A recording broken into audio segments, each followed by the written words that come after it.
एक बंदूक की गोली जिसने फायर होने के 20 साल बाद अपने निशाने को शिकार बनाया। जब एक बंदूक से गोली चलाई जाती है तो वो अपने निशाने को सफलतापूर्वक निशाना बनाएगी या नहीं, ये तो बंदूक चलाने वाले की कुशलता पर निर्भर करती है।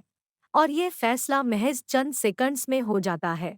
एक बंदूक से निकली गोली चंद सेकंड्स में ही अपने निशाने को भेद कर अपने शिकार को ढेर कर देती है। पर यहाँ एक हकीकी किस्सा ऐसा भी है कि एक बंदूक से गोली चलाए जाने के 20 साल बाद उसने अपने निशाने को मार गिराया। क्या उस गोली को 20 साल लग गए अपने निशाने तक पहुंचने में? उसे कितना लंबा रास्ता तय करना पड़ा? और क्या कोई बंदूक की गोली इतना लंबा रास्ता तय कर सकती है? इन सब सवालों का जवाब आपको इस वीडियो में आगे मिलेगा, पर उससे पहले आप हमारे इस वीडियो को लाइक करें और चैनल को सब्सक्राइब करके हमारा हौसला बढ़ाएं। ये आपके लिए तो बिल्कुल फ्री है, पर हमारे लिए बेशकीमती। ये किस्सा है सन 1883 का। हनी ग्रोव, टेक्सास, अमेरिका में हेनरी ज़ीगलैंड नाम का एक आदमी रहता था। उसने अपनी गर्लफ्रेंड मेसी टिकनोर, जो कि उसकी मंगेतर बन चुकी थी, उससे अपना रिश्ता तोड़ लिया। मेसी के लिए ये सदमा बर्दाश्त के बाहर था, इसलिए उसने आत्महत्या कर ली। जबकि हेनरी इस बात से बेफिक्र आराम से अपनी जिंदगी गुजारने लगा। वो एक किसान और व्यापारी के तौर पर अपनी जिंदगी मजे से काट रहा था। वहीं दूसरी तरफ अपनी बहन की मौत से मेसी के भाई को बहुत दुख हुआ और वो बदले की आग में जलने लगा। मेसी के भाई ने हेनरी से बदला लेने का प्लान बनाया और वो एक पिस्तौल लेकर हेनरी के खेतों के पास पहुंच गया। उसने हेनरी की हत्या का समय और स्थान निश्चित कर लिया था। उस दिन हेनरी लकड़ियां काटने के लिए जंगल की तरफ निकला।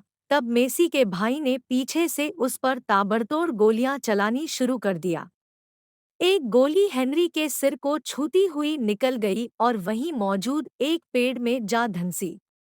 हेनरी बेहोश होकर वहीं गिर पड़ा। मेसी के भाई को लगा कि हेनरी मर गया और उसका बदला पूरा हो गया। अब जब उसका बदला पूरा हो गया था तो उसे लगा कि उसके जीवन में अब कुछ नहीं बचा, तो उसने उसी पिस्तौल से खुद को गोली मारकर आत्महत्या कर ली। इसके कुछ देर बाद हेनरी को होश आया। गोली उसके सिर को सिर्फ छू कर गई थी, इसलिए उसे ज्यादा चोट नहीं पहुंची थी। वो वहां से उठकर डॉक्टर के पास गया और अपना इलाज कराकर घर वापस आ गया। हेनरी एक नॉर्मल जिंदगी जीने लगा। उसने शादी की, उसके बच्चे भी हुए। इस घटना के 20 साल बीत जाने के बाद एक दिन हेनरी अपने बेटे के साथ लकड़ी काटने जंगल गया। उसने एक पेड़ को कुल्हाड़ी से काटने की बहुत कोशिश की, पर वो उस पेड़ को कुल्हाड़ी से नहीं काट सका। तब हेनरी ने उस पेड़ को डायनामाइट से उड़ाने का सोचा, जो कि उस समय में आम बात थी। पर ये वही पेड़ था जिसमें वो गोली थी जो मेसी के भाई ने हेनरी को मारने के लिए चलाई थी। और वो गोली हेनरी को सिर को छूकर इस पेड़ के अंदर धंसी हुई थी।